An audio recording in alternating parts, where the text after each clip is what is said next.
Letter 1, St. Petersburg, December 11th, 17. To Mrs. Saville, England. You will rejoice to hear that no disaster has accompanied the commencement of an enterprise which you have regarded with such evil forebodings. I arrived here yesterday, and my first task is to assure my dear sister of my welfare and increasing confidence in the success of my undertaking.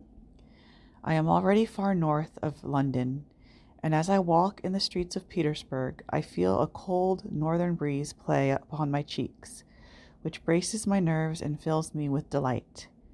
Do you understand this feeling?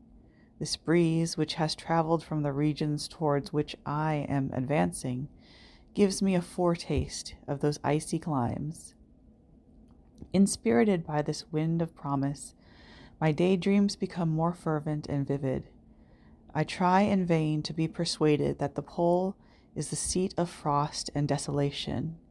It ever presents itself to my imagination as the region of beauty and delight.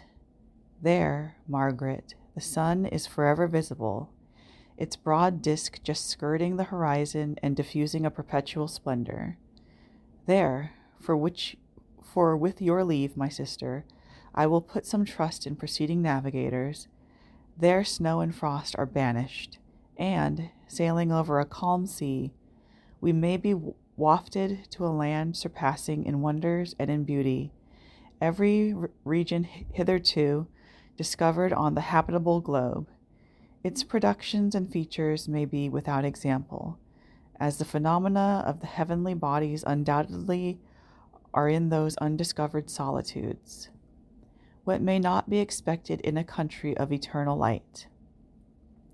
I may there discover the wondrous power which attracts the needle and may regulate 1,000 celestial observations that require only this voyage to render their seeming eccentricities consistent forever. I shall satiate my ardent curiosity with the sight of a part of the world never before visited, and may tread a land never before imprinted by the foot of man. These are my enticements, and they are sufficient to conquer all fear of danger or death, and to induce me to commence this laborious voyage with the joy a child feels when he embarks in a little boat with his holiday mates on an expedition of discovery up his native river. But supposing all these conjectures to be false, you cannot contest the inestimable benefit which I shall confer on all mankind, to the last generation, by discovering a passage near the pole to those countries, to reach which at present so many months are requisite, or by ascertaining the secret of the magnet, which, if at all possible, can only be effected by an undertaking such as mine. These reflections have dispelled the agitation with which I began my letter, and I feel my heart glow with an enthusiasm which elevates me to heaven, for nothing contributes so much to tranquilize the mind as a steady purpose, a point on which the soul may fix its intellectual eye. This expedition has been the favorite dream of my early years. I have read with ardor the accounts of the various voyages which have been made in the prospect of arriving in the North Pacific Ocean through the seas which surround the pole. You may remember that a history of all the voyages made for purposes of discovery composed the whole of our good Uncle Thomas's library. My education was neglected, yet I was passionately fond of reading. These volumes were my study day and night, and my familiarity with them increased that regret which I had felt as a child on learning that my father's dying injunction had forbidden my uncle to allow me to embark in a seafaring life.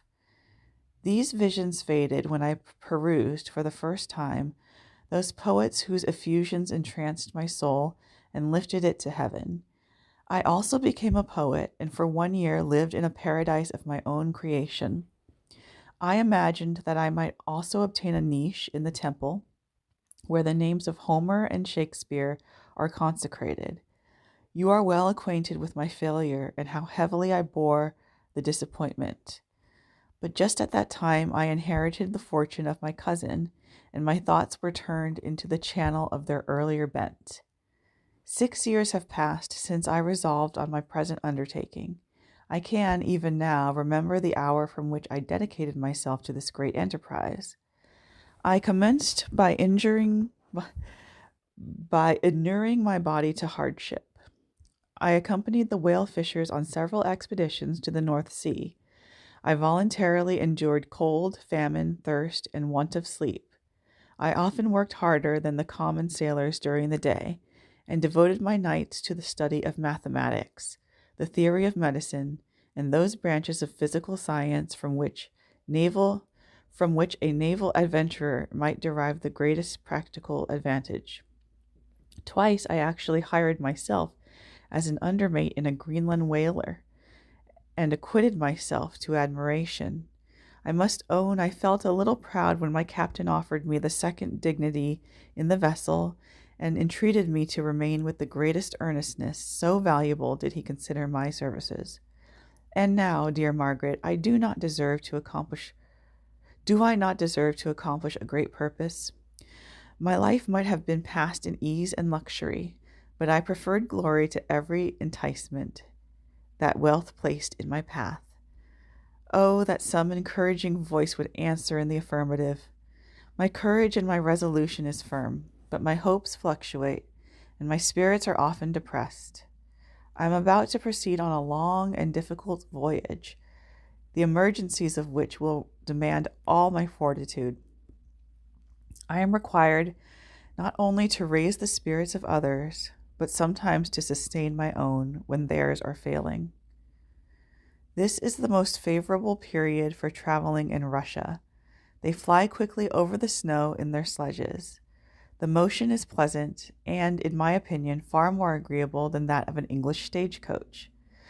The cold is not excessive. If you are wrapped in furs, a dress which I have already adopted, for there is a great difference between walking the deck and remaining seated motionless for hours, when no exercise prevents the blood from actually freezing in your veins. I have no ambition to lose my life on the post road between St. Petersburg and Archangel. I shall depart for the latter town in a fortnight or 3 weeks, and my intention is to hire a ship there, which can easily be done by paying the insurance for the owner, and to engage as many sailors as I think necessary among those who are accustomed to the whale fishing. I do not intend to sail until the month of June, and when shall I return? Ah, dear sister, how can I answer this question? If I succeed, many, many months, perhaps years, will pass before you and I may meet. If I fail, you will see me again soon, or never. Farewell, my dear excellent Margaret. Heaven shower down blessings on you, and save me, that I may again and again testify my gratitude for all your love and kindness. Your affectionate brother, R. Walton.